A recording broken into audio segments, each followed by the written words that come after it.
Hello guys. You know what? My car has check engine. Misfire number 4 cylinder. My god.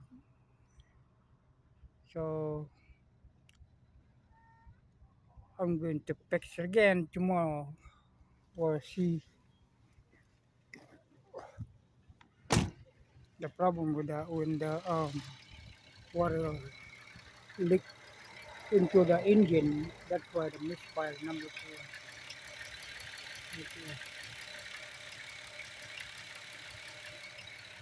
So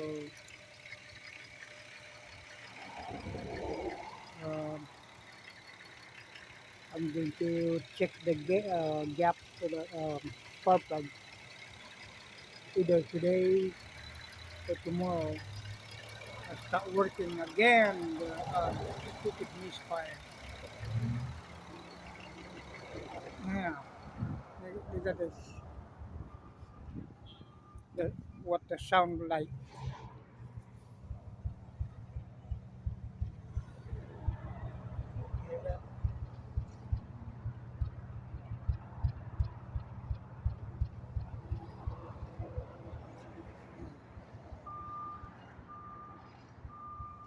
Yeah.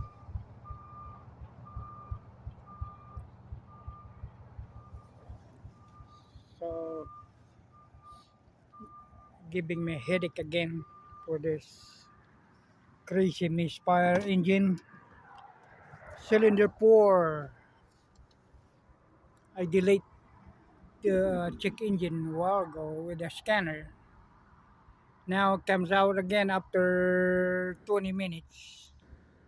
So I'm going to fix that tomorrow. I hope it's gonna get well. Thank you guys for watching.